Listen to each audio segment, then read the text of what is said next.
Bom, primeira vez que eu falo para uma turma tão grande assim. A gente acorda cedo, pega deixa eu subir um pouco, um pessoal assim que não está muito preparado para falar em público, e logo depois de um orador como o Carlos, né, sempre o padrão cai um pouquinho. Então vocês me desculpem aí desde já. A ideia é a gente ser bem espontâneo aqui e contar essa história. Mais do que focar no case, eu vou tentar trazer alguns insights e curiosidades e algumas dificuldades e como a gente saiu dessas dificuldades, que eu acho que é o que vale, que fica como exemplo, né? As dificuldades é onde a gente cresce, e o que fica como exemplo para a gente e para vocês e para quem quer empreender pode usar isso e ser útil de alguma forma. Então, vamos lá. Eu trouxe um pequeno cronograma, mas a ideia é só para me guiar e ter um papo mesmo e apresentar um pouco dessas curiosidades, desse curto caminho que a gente fez até aqui. Estamos ainda, acho que nossa empresa, o grupo, está engatinhando ainda na sua história. Eu vou uma rápida apresentação. Provavelmente alguns conhecem as marcas, principalmente as meninas, outros não conhecem. O Icon Group é um grupo que nasceu esse ano, que nasceu dessa fusão dessas duas empresas, Shop Together e o Que Vestir, que são as empresas hoje, ou o grupo hoje líder nessa pequena fatia do mercado de moda online, que nós classificamos como o segmento de luxo, de moda online multimarca. Tá? Então, acho bem importante, para não criar mal-entendidos nessa comunicação, é que, quando a gente fala liderança, a gente está excluindo grandes players que não estão focados nesse segmento de luxo, como exemplo, uma Netshoes e uma Dafiti, que estão classificados pelo IBIT, que controla que hoje fornece os dados do mercado, e que são os líderes quando a gente do nosso mercado como um todo. E quando a gente fatia o mercado premium, luxo, é que a gente tem essa liderança, que é o nosso foco. Tá?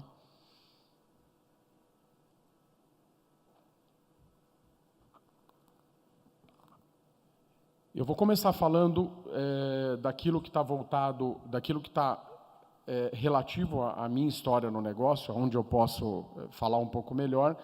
Então, vocês vão perceber que eu vou primeiro falar do Shop Together, que é a empresa que eu fundei, até chegar no Icon e falar um pouquinho das duas marcas e do case da fusão que aconteceu esse ano. Então, eu começo com uma história Shop Together e termino com a Icon, que fala aí pelas duas marcas.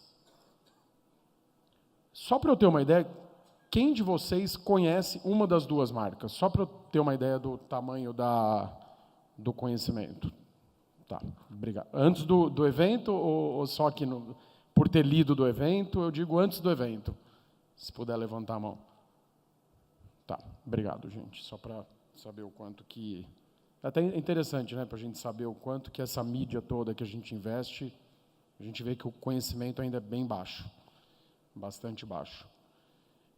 Então, a gente, em 2012, a gente lançou a plataforma, então é pouco tempo, né, a gente está aí com 5 anos completos, e a gente tinha a gente percebeu o movimento e oportunidade de mercado para oferecer para as marcas brasileiras de luxo, ou segmento premium, porque quando a gente fala luxo, a gente entra muito em marcas globais, internacionais, principalmente marcas europeias, né, como um Gucci, uma Chanel e etc. E não era esse o nosso foco, e sim as marcas nacionais. Nesse momento, essas marcas não estavam ainda a grande maioria delas, acima de 90% delas, não tinham venda online. Então, percebemos essa oportunidade e decidimos, então, lançar um marketplace, onde você... era uma plataforma que era oferecida a esse mercado, para que esse mercado alavancasse suas vendas através de uma plataforma online, e mais o modelo de negócio é que as marcas mesmos, gerissem os seus próprios estoques. O mercado era tão novo para eles, principalmente. O que Vestir já existia, que hoje é a empresa do nosso grupo, mas para essas monomarcas era uma coisa tão nova que a gente já percebeu logo no começo, até desenhando o plano ali no finalzinho, entre desenho final e lançamento, a hora que a gente estava realmente correndo atrás dos contratos. Aí isso é uma coisa interessante. Quando a gente você chega num mercado que era novo para nós, a gente não conhecia, não tinha ainda uma teia de relacionamento, um networking nesse mercado, e aconteceu uma coisa engraçada, que todos amavam a ideia.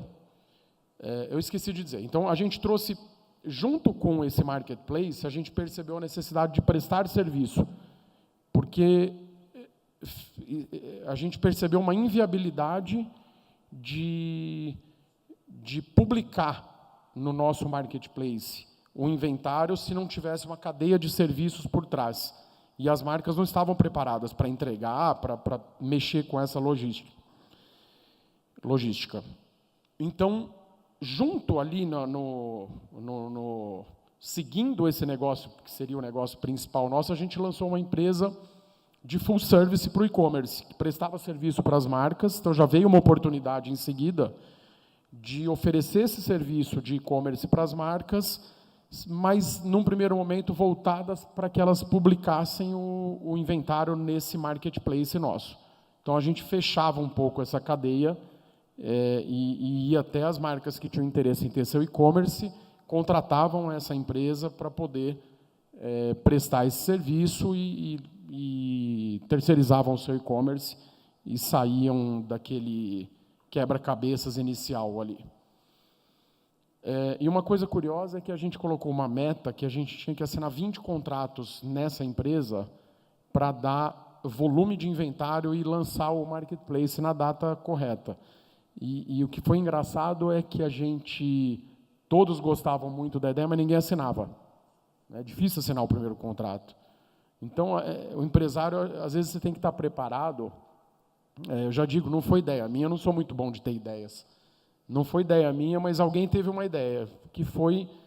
O empresário ele tem que estar um pouco preparado para sempre dar uma pisadinha naquela zona cinza, que eu acho um pouco desconfortável, sendo bem sincero. Então, o que a gente contava? A gente contava uma pequena mentira.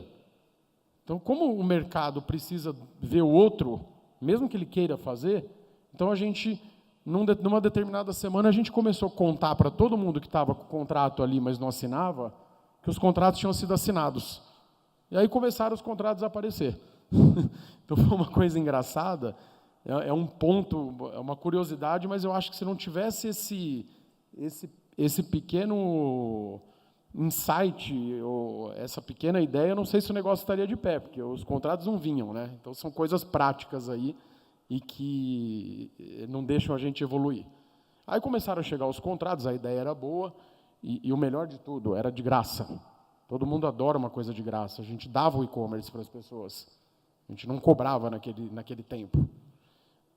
Era um investimento nosso. A gente considerava que, para deixar o negócio de pé, a gente escolhia algumas das marcas que eram principais para o nosso portfólio naquele momento e oferecia esse e-commerce como uma espécie de uma moeda de troca para que essas pessoas ingressassem no nosso barco.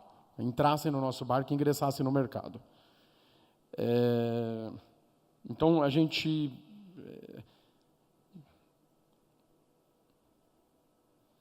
Bom, aí isso foi 2012. Conseguimos levantar o negócio, só que, em 2013, a gente tudo aquilo que a gente tinha projetado de dados não aconteceu. E quase que eu olhava para o... Era um mercado que tinha bastante publicidade já, né? Então a gente já via grandes players surgindo, matérias, e ninguém olhava para a gente naquele momento. E a gente... eu chegava a olhar um pouquinho como patinho feio. Eu falava, pô, esse modelo... E aí os números atestavam, porque tudo que a gente desenhou como expectativa de números em plano de negócio não aconteceu. E não é que não aconteceu e a gente foi para cima ou ficou próximo. Porque a gente, às vezes, vê aqueles cases que projetam alguma coisa e é surpreendido, principalmente no universo digital. No nosso caso, não. A gente ficava muito abaixo das projeções. Eu falei, pô, mas que projeções foram essas, né, que a gente fez e tal? E aí a gente percebeu que começamos a aprofundar e tentar achar os principais problemas. Foi aí que a gente decidiu uma mudança grande, mudou completamente o nosso modelo de negócios, que foi mudar o nosso negócio de marketplace para simplesmente um varejo online. Estava muito difícil fazer aquilo decolar naquele momento. E a gente, então, virou rapidamente o negócio para um negócio, já tinha algum investimento, a marca já estava começando a ter reconhecimento, e nós, então, viramos trocamos de modelo de negócio, né, um modelo que demandou muito mais investimento, gerindo centro de distribuição próprio, estoque próprio, compra, venda e tendo todas as coleções dentro do nosso próprio armazém, deixando aí de ser um marketplace para ser um e-commerce. Eu bati o dedo aqui, desculpe. Bastante. Pô, será que tem alguém que está mudando isso aqui para me sabotar? Estava aqui no... É isso, né?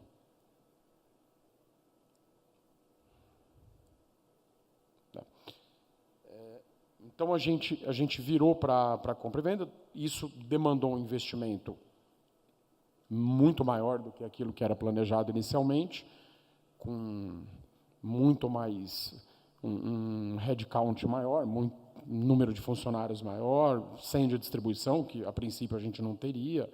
Mudou completamente o negócio, os investimentos, e a gente chegou muito perto de fechar, de realmente, em 2013, encerrar, porque as projeções e o número eram muito distantes. Com essa mudança, o negócio começou realmente a ganhar corpo, ganhar escala, e acho que, devido a essa decisão, que é uma decisão de coragem, eu acho, a gente ter um modelo desenhado e abrir mão daquilo que você acreditava até então, e com muito mais dinheiro, né, um negócio que demanda muito mais capital, muito mais investimento. Hoje eu vejo como uma decisão que foi assertiva, mas poderia não ser, né? Poderia só ter aumentado o prejuízo.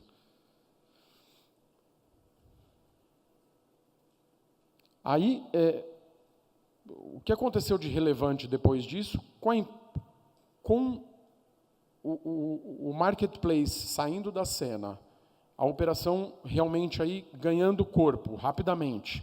Em 2015 foi um ano bem interessante.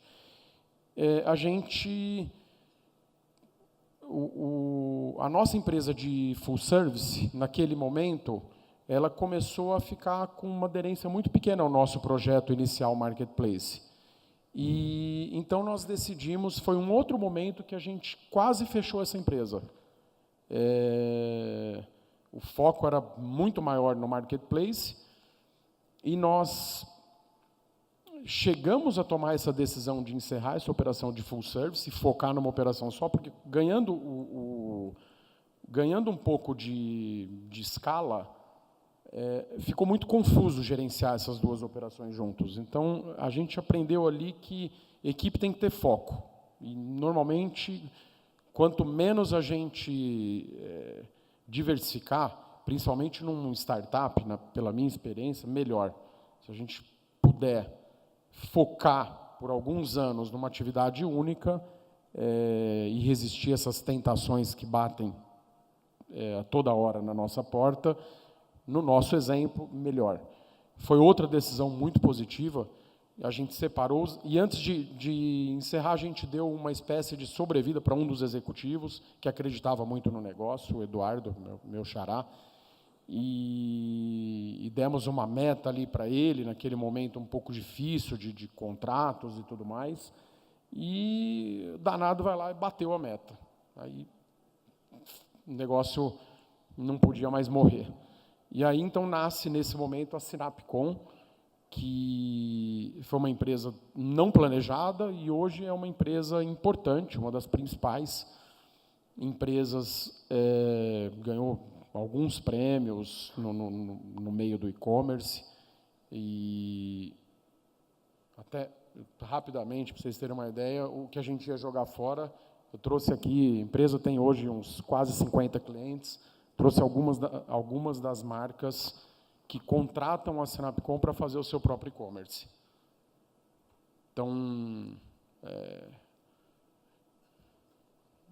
falando um pouco de uma oportunidade, né, que muitas vezes a gente olha, a oportunidade passa e a gente pode não perceber, que foi o caso da Sinapcom, que foi por muito pouco isso não aconteceu. Aí, voltando para o varejo agora, em 2015 a gente teve um bom ano, teve esse spin-off, essa separação dessas duas operações, que foi fundamental para ganhar qualidade. Uma coisa é prestação de serviço, outra coisa é ser varejista, são coisas... A gente aprendeu que elas eram bastante conflitantes, dentro do mesmo centro de distribuição, as filas, os gargalos e tudo mais. Então, era cliente gritando de um lado e a nossa operação de varejo gritando de outro. E aí, decisão do spin-off. Em 2016, a gente, como Shop Together, aqui tem isso daqui é um gráfico, acho melhor deixar esse gráficozinho, que é do Google Trends, que mostra para a gente a demanda pela busca dos termos no Google. Então, você vê o azul ali, que é o Shop Together, ele sai bem depois no mercado, né? Ele é a última empresa a entrar no mercado, e ali no final de 2016, janeiro 17, que é quando a gente se vê como líder, de novo, desse pequeno, micro segmento de mercado, onde a gente acha que tem muito a crescer, é importante estar com essa posição de liderança. E final de 2016, segundo semestre de 2016, a gente vê o crescimento que eu acho que veio de uma disciplina de investimento e de gestão, mas eu acho que o forte desse patinho feio foi a disciplina. Então, enquanto nossos concorrentes, a gente via muito entrada de investimento, aí dava alguns booms, depois o investimento secava, eu acho que a gente teve investimentos menores, mas com uma disciplina e com a sorte de ter esses investimentos entrando como um relógio, dentro de programação... Opa, desculpe. Zero habilidade com o microfone aqui. Dentro das programações, e isso ajuda muito, né? Você ter ajuda muito assim, tipo 90%. Você tem uma entrada de capital programada acontecendo. Quando você tem que buscar o capital, pronto. Normalmente o principal executivo do negócio, ele é sugado nessa história de busca de capital, e a gente conseguia estar muito mais focado no cliente e na operação. Então, eu acho que foi resultado dessa disciplina e dessa programação, essa liderança. Não teve no final, os concorrentes aprendem a fazer meio que a mesma coisa, né? Não tem uma grande ideia que um faz que o outro não faz, senão o outro copia. Então, acho que isso foi muito importante, essa disciplina e esse capital que entrou e os investimentos planejados e programados e o cumprimento muito forte de orçamentos, né, gestão muito forte dos orçamentos. E aí a gente chegou em 2017. 2016 foi um ano, então, que as duas empresas ficaram, os dois principais concorrentes nesse segmento, o Kivestir e Shop Together, ficaram basicamente do mesmo tamanho, né? O primeiro semestre o Kivestir ainda um pouco maior, o segundo semestre Shop Together um pouco maior, e aí a gente começou a conversar e as tratativas começaram e culminou nessa fusão. Eram duas empresas espelhos que disputavam o mesmo espaço em tudo, na mídia, nos produtos, no portfólio, nos inventários, nas marcas. E então até nos transportadores muitas vezes, né, eram qualidade de entrega, o same-day delivery, coisas desse tipo, um estava na frente, o outro... E aí a gente achou que era bastante interessante a gente a gente se tornar uma empresa. Só foi aí que nasceu a Icon, e entramos em 2017, esse ano, então a Icon é uma coisa nova, muito nova para mim, um processo de fusão é a primeira vez que eu passo, é difícil, né? Difícil.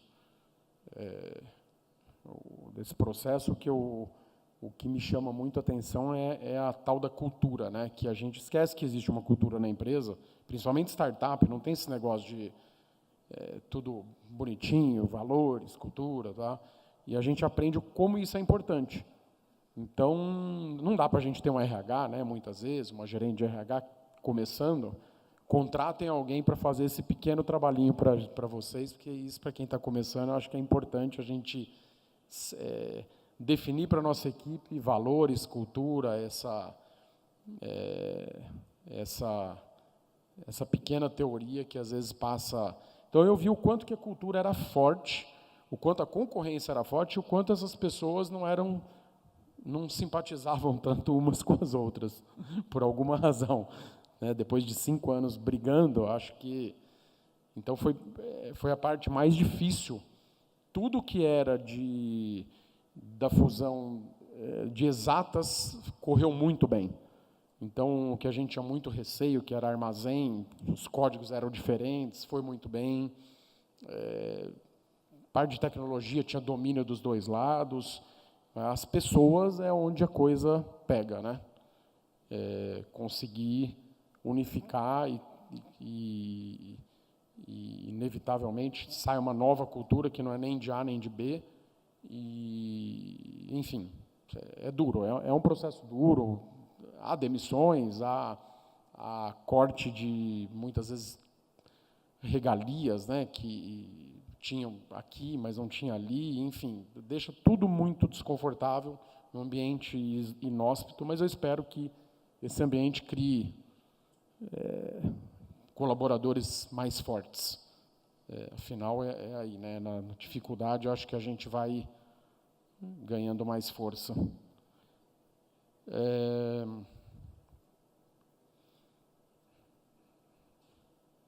Hoje, falando dessa fusão, hoje a gente está com todas as atividades. 2017 foi um ano de focar nisso, focar nesse operacional. A gente abriu mão de crescimento, deu, de certa forma, um passo atrás para poder organizar a casa e o ano que vem estar com uma estrutura consistente para buscar esse crescimento, mesmo todos nós esperando um ano difícil, né, 2018, então buscar o crescimento, mas com uma certa cautela. Acho que não está não vou dizer o mar não está para peixe, é chato, né? Mas a gente sabe o que estamos vivendo como empresários e país, e incertezas, e a gente torce para que tudo isso que vem acontecendo, a gente consiga também usar isso como dificuldades e mudar um pouquinho desse país nosso, né, que traz muita incerteza. Às vezes eu fico pensando, o investidor lá de fora, ele está vendo o Brasil, ele olha para o Brasil e fala, puta, os caras estão consertando, está pondo todo mundo na cadeia.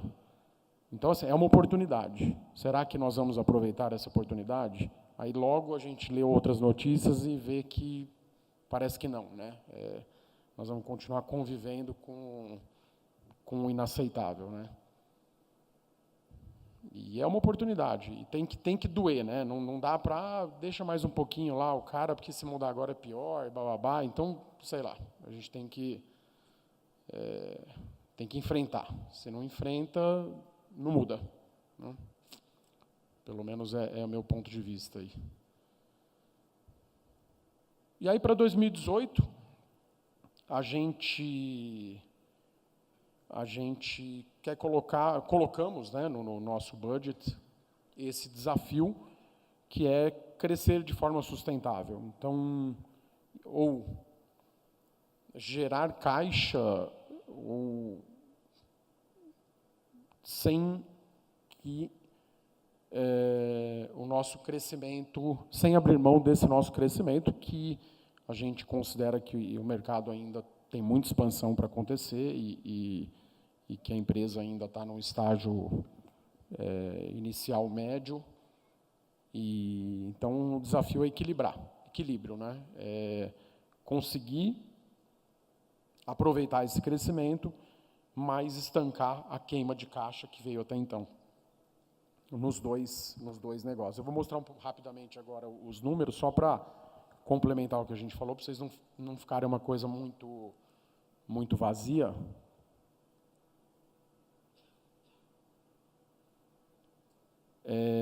Então, a receita, ela vem, eu estou aqui, isso está relativo à história Shop Together, terminando o Icon, tá?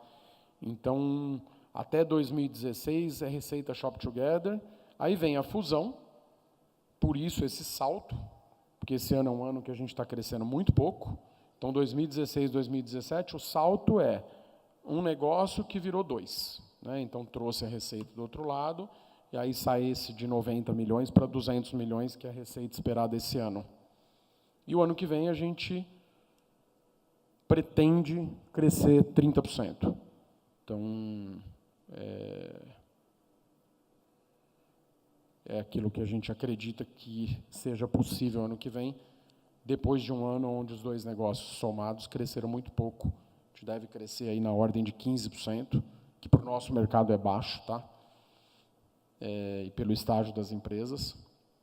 Então, a gente acha que dá para compensar um pouco ano que vem com essa taxa de 30%, e vamos investir nessa proporção e objetivos. Aqui é interessante a gente ver o EBITDA somado dessas duas empresas e o que aconteceu no processo de fusão. Então, elas chegaram a ter 30 milhões de prejuízos, que no nosso mercado é meio que visto como investimento, né? Esse prejuízo meio, de certa forma, fica como sustentável se você estiver crescendo numa proporção, numa velocidade adequada. E aí, no ano da fusão, que é um ano de muita despesa com esse processo, você vê que vocês veem que a diferença você sai de 30 milhões de EBITDA negativo para 5, que é o que deve acontecer esse ano. Estamos caminhando para isso. E o ano que vem a gente espera já gerar um EBITDA aí na ordem de 20 milhões positivo, que para o mercado, para o e-commerce nacional é raro, de certa forma. Ainda estamos queimando bastante capital no setor. Então, é claro o resultado da fusão, né? fica bem claro aí. A gente poderia, se tivesse tempo, detalhar mais isso. Meu tempo está acabando, também falta uma lâmina só. Aqui espelhada a mesma coisa em quantidade de visitas.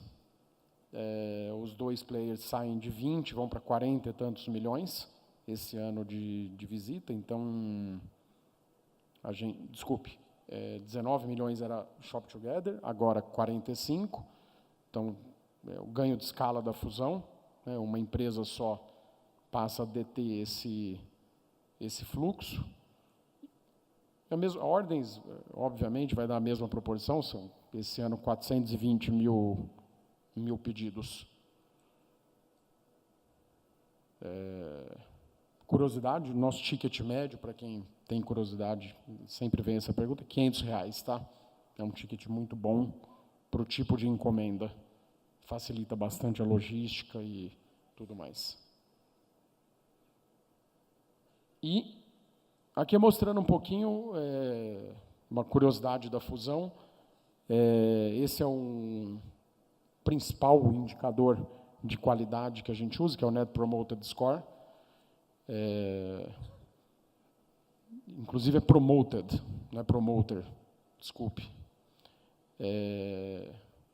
Esse indicador numa escala de 1 a 10, o quanto você indicaria a marca X para um amigo ou familiar, tal.